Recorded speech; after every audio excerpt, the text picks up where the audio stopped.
Alors juste une précision. Donc David Lopez a participé hier à une table ronde qui s'appelait Grandir loin des grandes villes. Mais on a souhaité revenir un peu plus longuement sur son roman. Alors peut-être que... Alors il n'est pas prévenu, mais j'aurais voulu peut-être que vous nous Les gens lisiez lisent un passage. ce premier paragraphe là Le tout qui va premier. permettre de situer un peu. D'accord, bon. C'est un chapitre qui s'appelle Périscope. On habite une petite ville, genre 15 000 habitants, à cheval entre la banlieue et la campagne. Chez nous, il y a trop de bitume pour qu'on soit de vrais campagnards, mais aussi trop de verdure pour qu'on soit de vrais caïras. Tout autour, ce sont villages, hameaux, bourgs, séparés par des champs et des forêts. Au regard des villages qui nous entourent, on est des citadins par ici, alors qu'au regard de la grande ville, située à un peu moins de 100 km de là, on est des cutéreux. Personnellement, je n'y connais rien en agriculture. Voilà, merci. Merci pour cet extrait. Alors, je pense que ça précise bien ça résume pas du tout le roman, mais ça explique pourquoi dans cet événement Vivre ensemble qui est consacré au territoire, on a souhaité rencontrer David Lopez. Vous m'avez dit, quand on a préparé cet échange, qu'il y avait urgence à parler de ce que vous aviez devant les yeux. Est-ce que vous pouvez développer un peu ça ? Alors, je suis obligé d'admettre que la banlieue périurbaine, en tant que thème, en tant que sujet, n'a absolument pas en soi présidé à l'écriture de ce texte. C'est-à-dire que je n'ai pas analysé le champ littéraire ou médiatique en me disant voilà quelque chose qui manque et qui n'est pas représenté, je vais m'en charger. Moi, dans mon cas, je considère la banlieue périurbaine dans mon texte bien plus comme le décor que comme le sujet. Parce que même si évidemment ce décor me permet d'appuyer sur des choses, parce qu'il a ceci de spécifique qu'il est constamment un entre-deux. Donc on est systématiquement dans des logiques d'entre-deux où on n'est pas tout à fait quelque chose et pas tout à fait une autre. Quand j'ai parlé d'urgence, c'est vrai qu'il y avait quelque chose en soi de très personnel dans le fait de... Parce que c'était pour moi une manière de pouvoir me rapprocher de l'écriture en ramenant l'écriture à moi dans un environnement que je savais pouvoir investir avec honnêteté et justesse parce que je le connaissais très bien. Et ce qui m'a sauté aux yeux au moment où j'ai commencé à écrire, c'est des discours d'amis qui vivent dans cet entre-deux-là, donc un entre-deux qui d'abord est géographique. On est entre banlieue et campagne. Alors, je ne la nomme pas dans le texte, mais moi je viens d'une ville qui s'appelle Nemours, qui est située à 75 km au sud de Paris, où en fait on est dans une sorte de microcosme, une sorte de petite France, dans laquelle on va retrouver à la fois des cités dures, des lotissements pavillonnaires, et puis des villas luxueuses, quoi. Et donc tout ce petit monde vit ensemble, comme dans un microcosme, de manière un peu compartimentée, mais je dirais que c'est tellement confiné que ça permet une certaine circulation. Et cette urgence que j'ai ressentie, c'était d'essayer de clarifier quelque chose qui était... j'ai un ami comme ça qui exprimait un rejet très fort de son lieu d'origine, de cet environnement-là, en me disant j'en ai marre d'être ici, il faut que je m'en aille, que je vois autre chose, je m'ennuie, ici c'est nul. Hein. Donc il verbalise un rejet très fort, mais en acte, il acte une adhésion très forte par ailleurs parce qu'il part jamais.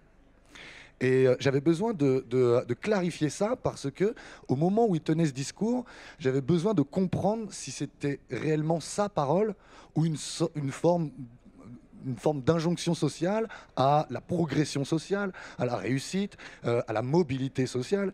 Et je me suis rendu compte que c'était plus compliqué que ça finalement, parce que voilà, il y a alors qu'on est dans des entre-deux à la fois géographiques, identitaires, on est même dans une sorte d'entre-deux mental. On ne sait pas tellement se situer, on ne sait plus tellement à quoi et à qui se fier. Oui, alors justement, c'est très présent cette idée dans le roman qu'ils ne partent jamais. La question est posée même très crûment, hein, au moment de cette dictée, où effectivement, alors le chapitre où intervient cette dictée est drôle, enfin moi en tout cas il m'a beaucoup fait rire, mais il pose quand même un problème très, très fort, qui d'ailleurs va créer une tension justement où ils partent pas, et un de ceux, enfin, qui lui est parti, en tout cas, enfin, il revient encore, mais il a quand même franchi le pas, les met un peu devant, met le reste de l'équipe, des amis, devant cette non-mobilité. C'est vraiment quelque chose de très fort, cette absence cette hésitation à partir, à aller voir ailleurs. Est-ce que c'est qu'aussi, par exemple, moi, dans mon groupe d'amis, je suis le seul qui est parti faire des études à Paris, par exemple. Parce que effectivement, de là où on est, pour aller étudier dans le supérieur, c'est Paris. Et, pardon, c'était quoi la question, pardon? Oui, c'était par rapport à que c'était vraiment très présent cette idée qu'ils ne partent pas. Oui, oui, oui. En fait, ça dépend qui. C'est-à-dire que parmi les gens avec qui j'ai grandi, la plupart de ceux qui sont partis sont ceux qui ont été diplômés, qui ont eu l'opportunité de partir dans un premier temps pour faire leurs études et quelque part d'élargir le champ de leur représentation. Alors que effectivement, ceux qui ont... Alors, moi, je rentre pas dans ce cadre, j'y vis toujours et j'y suis très bien. Mais c'est vrai que c'est pas les mêmes profils en fait. C'est pas forcément les mêmes profils. Je dirais que de manière un peu majoritaire, c'est plutôt ceux qui ont l'occasion d'aller voir ailleurs comment c'était, qui sont soit restés là où ils étaient allés, soit qui sont revenus pour mieux repartir. Et quelles sont les raisons pour ceux qui ne bougent pas? Parce qu'effectivement, il y a quand même on reste toujours un peu, on reste toujours au même endroit. Et effectivement, on a l'impression que ça tourne en rond, même si de temps en temps certains s'échappent un peu, ou certains, on sait pas, on les voit disparaître, ils reviennent, mais pour ceux qui restent là, quelles sont les principales raisons? C'est un peu toute la question en fait que moi je me pose. Alors, comme je suis pas sociologue, je peux pas forcément amener des données qui me permettraient d'étayer ma pensée. Moi, je me permets de m'exprimer du haut de mes impressions. Alors, ce qui fait que vous voyez, par exemple, mon narrateur, il s'appelle Jonas, c'est un garçon qui est boxeur et qui est très talentueux. Et qui, quelque part, c'est un peu la seule perspective qu'il a dans la vie s'il voulait capitaliser sur un talent qu'on lui prête. Et puis finalement, il a cette manière, quelque part, de saboter son parcours. Et il se sabote par une hygiène de vie qui ne va absolument pas avec... avec la boxe, oui. Avec la boxe, absolument pas. Et il a cette manière de... Alors moi, voilà, j'essaye de pratiquer une narration dans laquelle on n'est pas auprès d'une intériorité qui s'auto-conscientise en permanence et qui voilà, des sortes des paragraphes sur et moi, qui suis-je, où suis-je, où vais-je, quoi. Et en fait, il a ce truc de absolument pas vouloir faire ça. Donc il compense son incapacité à se projeter dans l'avenir par une extrême présence à lui-même et à son environnement dans l'instant. Et en fin de compte, il a cette manière de... En fait, ça le rend très contemplatif. C'est-à-dire que là où il y a une forme de lutte pour oublier qu'on est dans une espèce de spirale comme ça, où voilà, il y a des choses à faire pour organiser l'existence, comme pour différer le moment où on sera heureux, quoi. Et ben lui, il inverse ce rapport, mais presque malgré lui. Puis c'est peut-être un alibi aussi, mais il inverse ce rapport, ça le rend très contemplatif, et ça lui fait quelque part toucher un peu du doigt l'idée que il pourrait aussi aimer cette vie-là. Moi, si je relis mon texte, je vois un narrateur qui finalement m'a l'air d'être plutôt bien là où il est, mais qui est rattrapé par une pensée qui lui semble légitime, qui est celle qui est partagée, quelque chose de l'ordre du sens commun, que finalement, non, il a tort, il est en faute. Donc moi, j'ai voulu rester entre... j'ai pas voulu répondre. J'ai ni voulu l'accuser, ni l'excuser. Et j'ai simplement voulu montrer ça, en fait. Alors c'est très flottant, c'est suspendu, et j'ai pas de réponse ferme à vous donner, malheureusement. Alors justement, ce groupe d'amis dans le livre sont on va dire des jeunes adultes, mais il y a tout un chapitre qui décrit une enfance très heureuse, très joyeuse, drôle. Et pourtant, arrivé à l'âge adulte, ça piétine un peu, enfin au moins pour certains d'entre eux. qu'est-ce qui peut les... Enfin, pour quelles raisons c'est...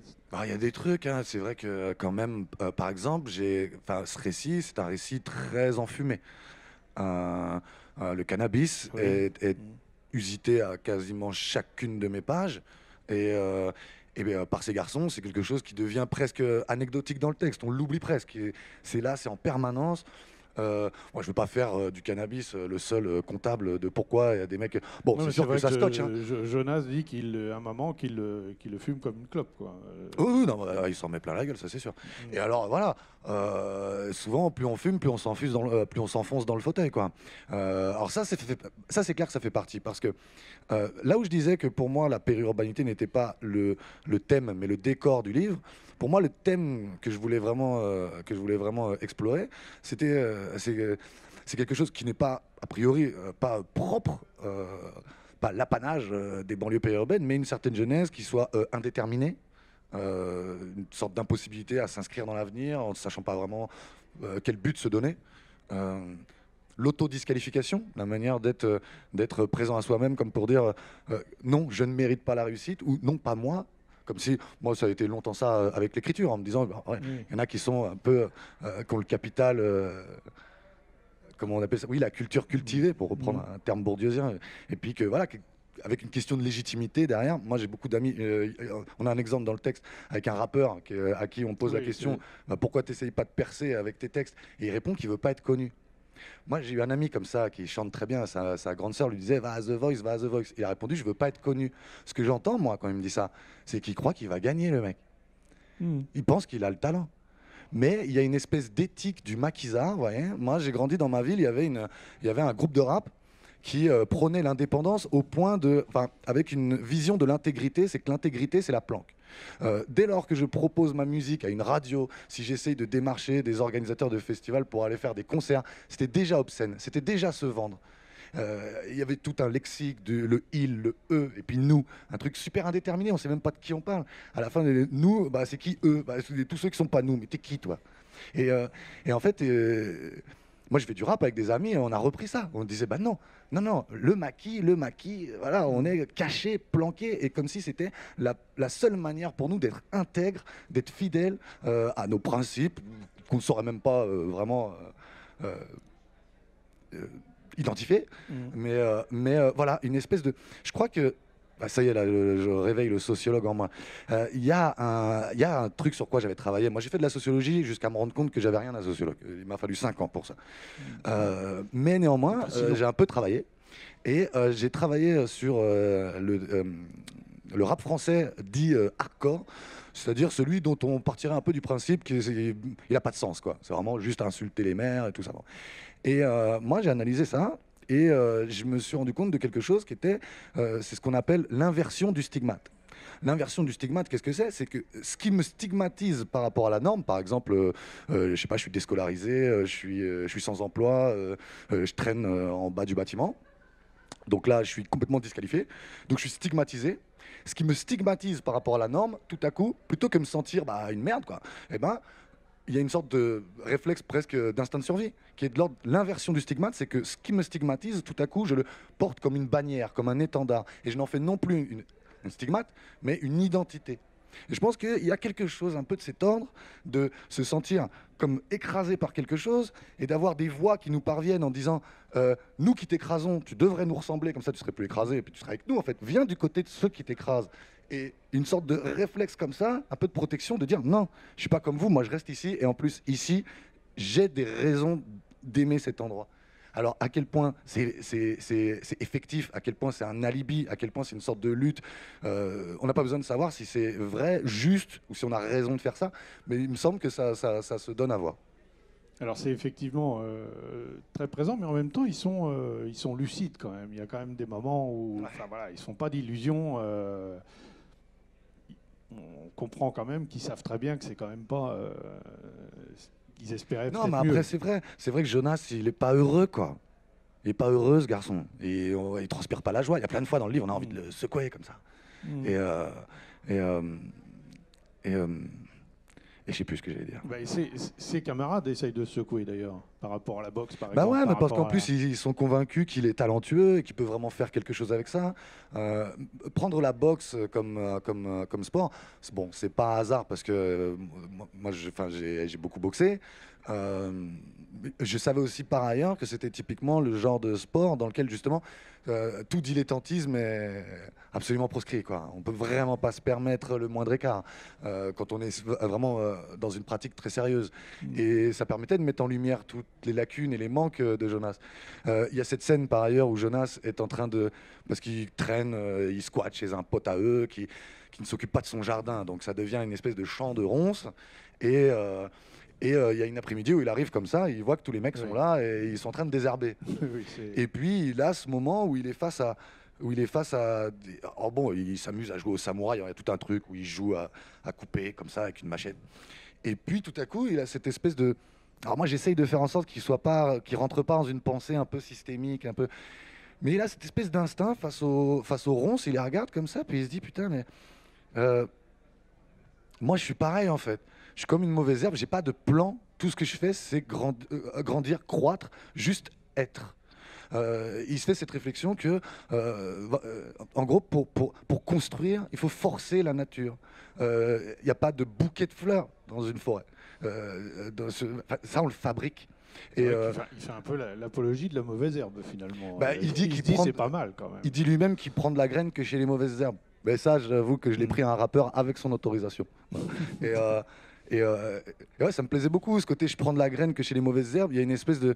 C'est comme si finalement il y avait une norme qui existait, un monde social qui soit un peu légitime, celui qu'il faut poursuivre, celui dans lequel il faut rentrer. Et à force de se sentir au seuil, il y a un moment, contre-soirée dans la cuisine, quoi. Genre, bah non, je m'amuse pas avec vous, quoi. Je vais, et voilà, essayer de créer une sorte d'autre manière d'être ensemble. Mais je voulais pas non plus les mettre, être dans le misérabilisme, genre on est rejeté. Voilà, moi, pour moi, c'est pas des victimes du système. En plus, je voulais pas écrire un livre pour dire, à travers ce personnage qui soit idéal typique, voilà la vie qu'on a quand on a grandi là. Non, pas du tout. Parce qu'en plus, dans ce groupe de potes, il y a des trajectoires qui sont diverses. Et, mais je sais pas comment je vais finir cette phrase. Oui. Pardon. Alors, il y a peut-être déjà des questions. Oui. Alors.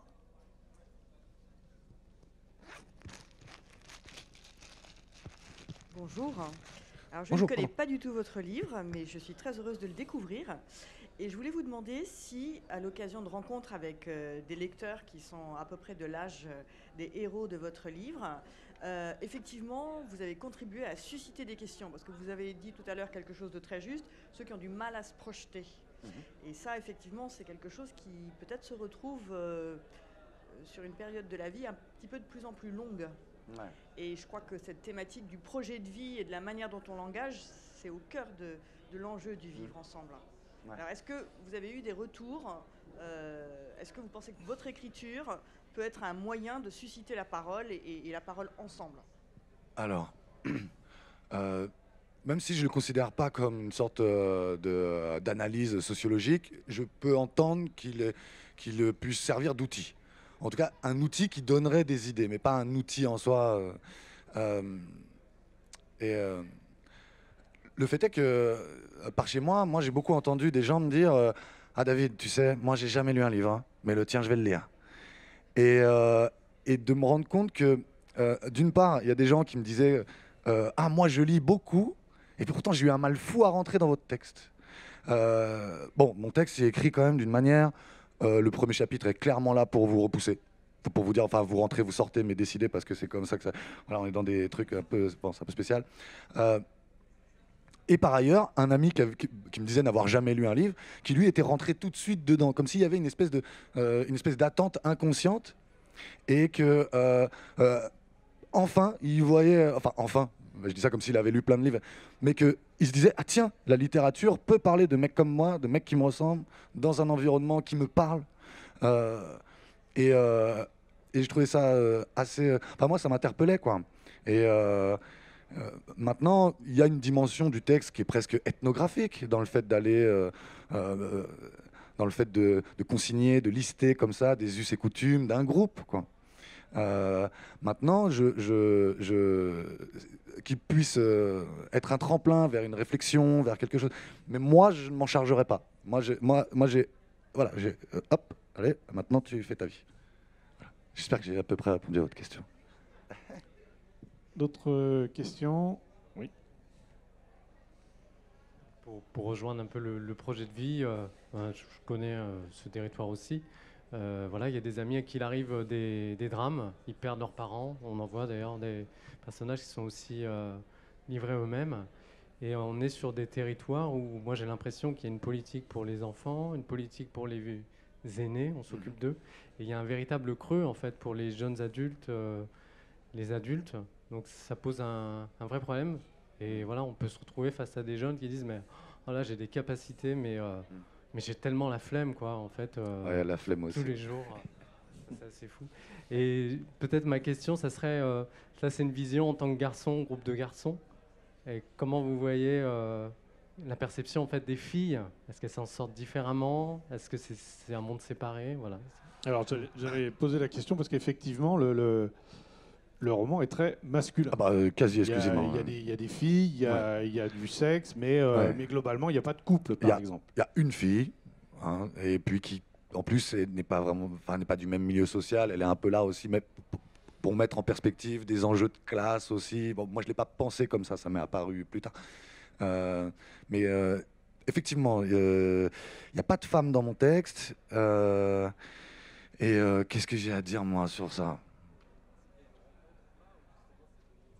Mais justement, moi, ce qu'il y a, c'est... Ouais, il y a quelque chose d'assez séparé, malheureusement. Outre le fait qu'ils soient dans tous ces garçons-là, d'avoir intériorisé l'idée d'un échec programmé dans leur vie professionnelle, ou même dans leur vie personnelle, quelque part. Ils ont intériorisé ce truc-là. L'idée, je parlais d'autodisqualification sur le marché de la séduction. On a vite fait de même pas chercher à faire des rencontres quand on est en jogging slim, Air Max, complètement défoncé, casquette à l'envers, et on se dit ouais, t'as vu, elle va pas vouloir que j'aille lui parler, celle-là.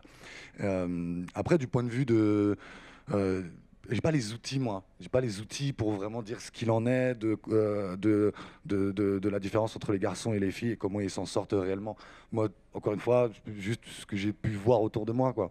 Et on était quand même beaucoup de garçons dans mon quartier. Ouais. Et les premières qui sont parties, c'est les filles. Justement, celles qui restent encore sont des hommes. Ça semble pas être un moteur, justement. En tout cas, la rencontre des filles, ça semble pas être un moteur pour s'extraire. Non, même si c'est vrai que je considère que Vanda, donc, pour la nommer, qui est une des portes de sortie. Sur le trajet de Jonas, j'ai mis des portes de sortie. C'est la boxe avec Monsieur Pierrot, c'est Vanda, et puis c'est ce personnage de la Huisse, celui qui est un peu le transfuge, là, et en fait, il en saisit absolument aucune. Alors que avec Vanda, pour moi, il y avait beaucoup de potentiel, quoi. Je suis très triste que ça tourne comme ça, leur histoire. Ah, non, je suis pas en train de spoiler, là, c'est vers le milieu. Là, je suis très triste pour lui. D'autres questions?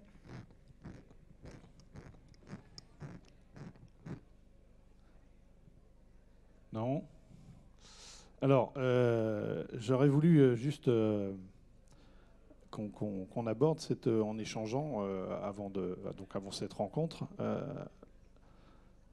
Vous avez fait un parallèle entre la boxe et l'appréhension que vous avez eue à vous mettre à l'écriture. Est-ce qu'on peut développer un peu ça? Je dirais que les angoisses de Jonas, je les connais très bien. Donc ce que j'appelle l'indétermination, l'autodisqualification, j'ai transposé quelque part, cette angoisse-là que moi j'avais, avec ce talent qu'on prête. Donc lui c'est la boxe, moi on me disait autour de moi mais ouais t'écris bien, je sais pas quoi. Et ouais, avoir intériorisé l'idée que on n'a pas cette valeur-là et que peut-être qu'on nous la prête seulement par ignorance. Je ne sais pas à quel point il faut être dans l'autodénigrement pour en arriver là. Je ne sais pas vraiment l'expliquer. Est-ce que c'est social? Est-ce que c'est dans l'histoire personnelle? Pourtant, c'est vrai qu'autour de moi, je l'ai vu être très partagé, ça. Mais très clairement, le fait de considérer que la réussite dans un domaine est réservée à d'autres plutôt qu'à nous, Jonas le ressent vis-à-vis de la boxe, et moi, je l'ai ressenti par rapport à l'écriture. Maintenant, il y a un fond de peur bleue, d'une frousse atroce qu'on peut pas nier. Lui, il a peur. Comme moi, j'ai toujours eu peur de monter sur un ring, alors que j'adorais ça. Mais enfin, voilà, c'est toujours un peu ambivalent. Et moi, j'avais une peur bleue de me confronter à l'écriture. Et j'avais tendance à la rendre très artificielle, parce qu'en fin de compte, j'avais déjà l'intuition que pour pouvoir arriver à quelque chose d'à peu près abouti, fallait quand même aller gratter quelques plaies. Fallait quand même aller se confronter à des choses, quoi.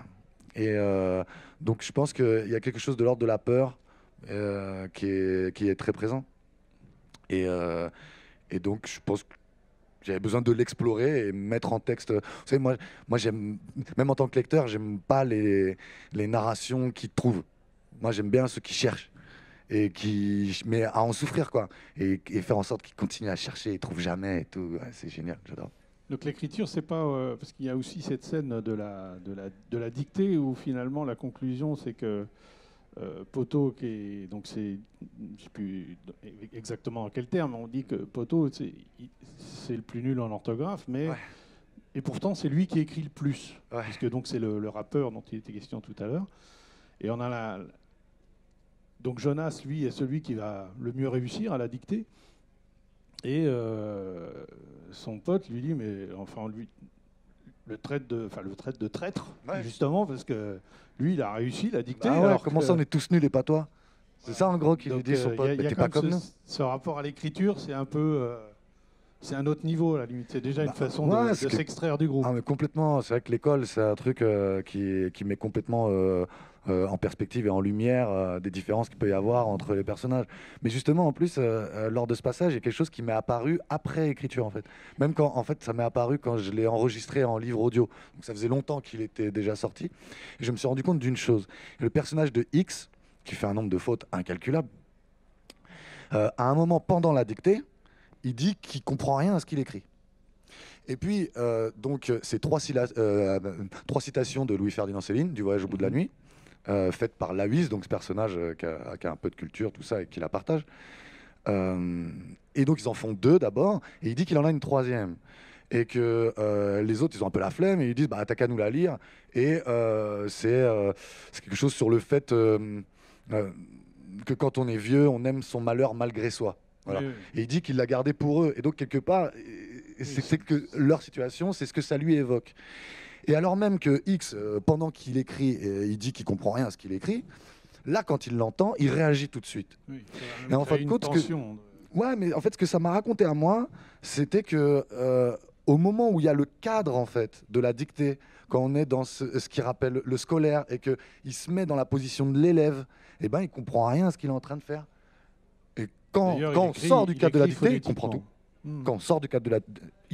Là, il comprend tout. Donc, je me disais, ça vient encore parler de cette manière dont, voilà, à partir du moment où j'ai mis le pied ici, je sais être non qualifié, je suis nul, donc ça va mal se passer, et ça se passe mal. Et voilà, donc je me demande à quel point il y a une forme de sabotage, à saboter sa propre vie, au nom de quoi, je sais pas. Bien, on va devoir s'arrêter. Je vous propose... Alors, par contre, je n'ai plus en tête l'heure de la dédicace. À 13h30. Alors, à 13h30, pour ceux qui le veulent, dans l'espace dédicace. Donc, vous pourrez prolonger peut-être un peu la discussion avec David Lopez. En tout cas, je vous engage à lire ce livre. C'est vraiment, vraiment passionnant et drôle. Donc, merci beaucoup. Voilà. Vous passerez un bon moment. Merci David Lopez d'être venu échanger avec nous.